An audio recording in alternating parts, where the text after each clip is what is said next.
Salam sejahtera Malaysia. Terima kasih kerana menonton video-video berita-berita terkini daripada channel ini. Sebelum kita mulakan berita seterusnya, jangan lupa tekan butang subscribe, like dan share. Sila tinggalkan komen anda juga. Setiap komen anda amatlah dihargai. Denyut nadi suara rakyat bergema di channel ini. Berita terkini yang hangat pada hari ini. Salam sejahtera Malaysia. Denyut nadi suara rakyat bergema di channel ini. Berita terkini yang amat mengejutkan dipetik daripada sahbudin.com.net bertarikh 22 Julai 2022 bertajuk Najib akhirnya sedar beliau bakal ke dalam ...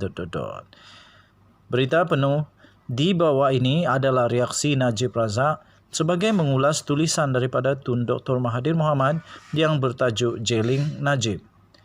Tun, dengan segala hormatnya, orang ramai kini mahu tahu kenapa Peguam Negara Kerajaan PH tulis surat luar biasa bodoh yang telah menjejaskan kedaulatan Sabah serta aset luar negara Malaysia bernilai 66 bilion.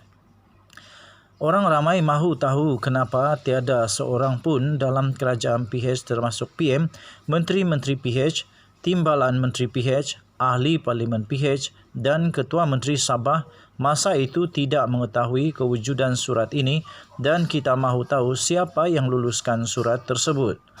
Tapi kamu pula tiap-tiap hari ratib Najib, Najib dan Najib. Tun, dengan segala hormatnya, jika pun saya masuk ke dalam pun, ianya tidak bermaksud parti petai kamu tidak akan terus mendapat telur pada PRU 15 akan datang. Tidak bermakna peluang anak kamu jadi PM menjadi lebih cerah. Posting Tun M di facebook.com. Ditulis oleh Najib Razak, bekas Perdana Menteri. Apakah dengan ayat jika pun saya masuk ke dalam yang ditulis oleh Najib Razak dalam perenggan akhir itu bermakna sekarang ini beliau semakin sedar dirinya bakal masuk penjara? Rayuan akhir Najib dalam kes SRC International akan didengar Mahkamah Persekutuan selama 10 hari bermula 15 Ogos depan. Dan semalam, usaha Najib Razak untuk mendapatkan hikmat peguam diraja daripada London dalam kes rayuan akhirnya itu turut ditolak oleh mahkamah. Tidak pernah rasanya sebelum ini Najib Razak menyebut ayat jikapun saya masuk ke dalam atau yang sepertinya, mahupun yang membawa maksud seumpama dengannya. Apakah ini menunjukkan Najib sudah benar-benar sedia untuk ke penjara? Ditulis oleh Sahbudin Hussein 22 Julai 2022.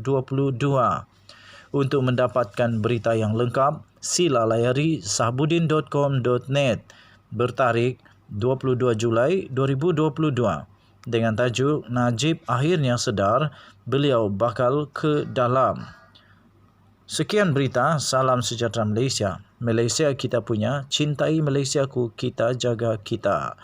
Jangan lupa tekan butang subscribe, like dan share. Kita jumpa lagi. Denyut nadi suara rakyat bergema di channel. Salam sejahtera Malaysia. Habislah Najib Razak kali ini. Segala-galanya habis. Satu demi satu. Tak selesai satu, tambah satu lagi. Denyut nadi suara rakyat bergema di channel ini. Makcik-makcik, uncle-uncle, sahabat andai,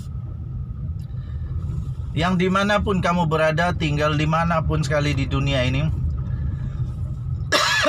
ada satu berita buruk lagi untuk Najib Razak.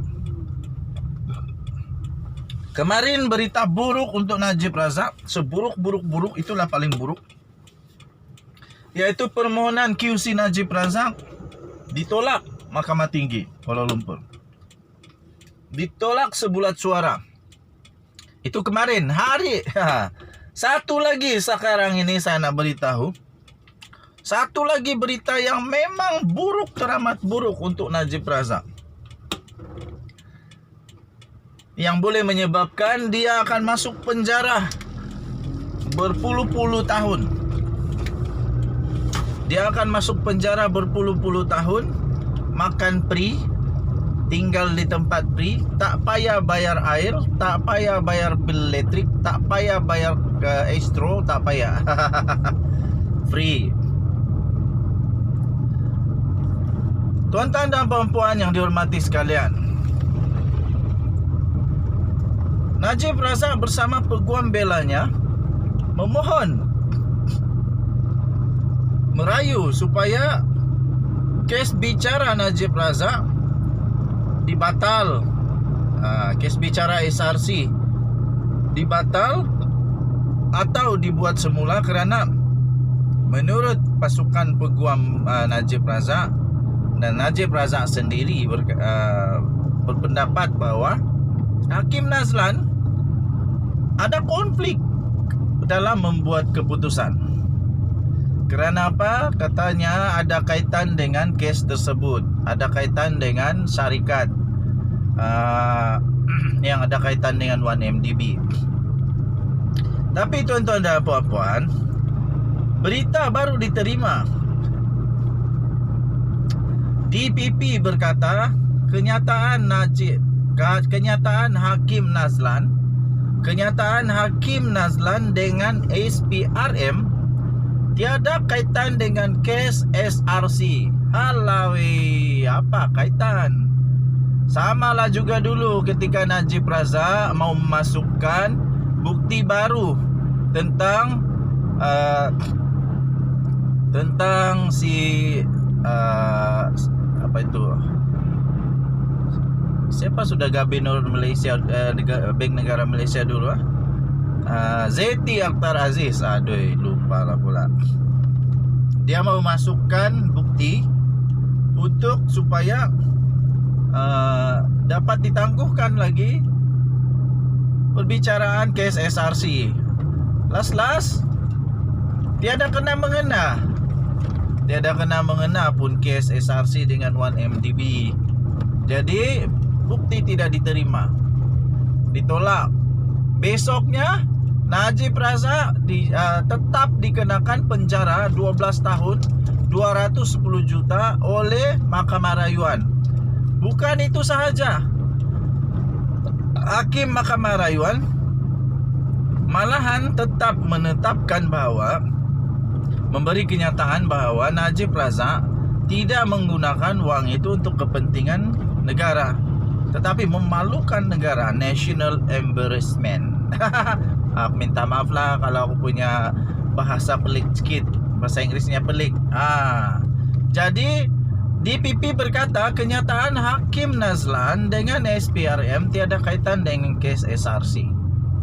Pihak pendakwaan berhujah bahawa Najib Razak tidak boleh bergantung kepada kenyataan Hakim Mahkamah yang telah menjatuhkan hukuman kepada Najib Razak yang direkodkan oleh SPRM untuk membatalkan sabitan bekas Perdana Menteri itu dalam kes rasuah SRC International yang berjumlah 42 juta ringgit. Dalam affidavit sebagai jawapan untuk menentang cabaran pembatalan Najib, Timbalan Pendakwa Raya atau DPP Muhammad Ashraf Adrin Kamarul menegaskan bahawa ia adalah kerana mana-mana kenyataan yang direkodkan oleh SPRM sedemikian dilindungi di bawah Akta Rahsia Rasmi 1972 dan dengan itu tidak boleh diperoleh atau diterbitkan oleh Najib Razak. Kueng. Nazlan adalah Hakim Mahkamah Tinggi Kuala Lumpur yang pada Julai 2020 telah mendapati bahawa Najib Razak telah bersalah atas 7 pertuduhan salah guna kuasa, pecah amanah jenayah CBT dan 3 pertuduhan pengubahan wang haram, serta menjatuhkan hukuman penjara 12 tahun penjara dan denda 210 juta kepada tertuduh. Hakim itu telah dinaikkan ke Mahkamah Rayuan. Dalam satu affidavit sebelum ini yang difailkan oleh Najib untuk menyokong usahanya mengemukakan bukti baru untuk membatalkan sabitan dan hukumannya, bekas Menteri Kewangan itu mendakwa mempunyai akses kepada kenyataan Nazlan yang direkodkan oleh SPRM. Dari mana dia dapat ni? Ini kan dilindungi dari Akta SPRM 1972. Akta SPRM. Akta Kerahsiaan. Akta apa itu? Akta Rahasia Rasmi 1972 tidak boleh diperolehi atau diterbitkan oleh Najib. Nah, jadi dari mana yang Najib berkata dia mempunyai akses kepada kenyataan Nazlan itu? SPRM sedang menyiasat Nazlan berhubung dakwaan konflik kepentingan dalam menghakimi kes SRC apabila mengambil kira peranan hakim itu sebelum ini dalam Maybank dikaitkan dengan pembentukan SRC. SRC pernah menjadi anak syarikat 1MDB sebelum ia menjadi milik penuh Menteri Keuangan yang diperbadankan MOF INC. 1MDB juga dimiliki oleh MOF INC. Katanya, saya faham bahawa sebarang rujukan kepada rakaman kenyataan jika benar daripada Hakim Nazlan oleh SPRM semasa siasatan yang jika benar adalah kenyataan istimewa tidak boleh diterima dan keterangan dengar cakap hearsay di bawah Akta Rahasia Rasmi 1972. Kandungan temu bual dengan SPRM jika benar sama sekali tidak mempunyai kaitan dengan perbicaraan SRC. Kerana SRC ialah syarikat MOF Incorporated sejak Februari 2012. Manakala pinjaman 1MDB yang dikatakan jika benar adalah pada 2015.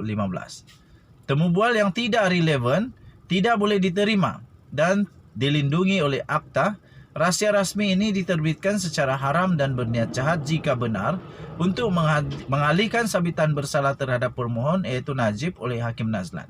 Kata Ashraf dalam afidavit yang difailkan di Mahkamah Persekutuan hari ini dan dilihat oleh Malaysia kini. Bulan lalu Najib memfailkan permohonan untuk mengemukakan bukti baru untuk membatalkan perbicaraan SRC di Mahkamah Persekutuan.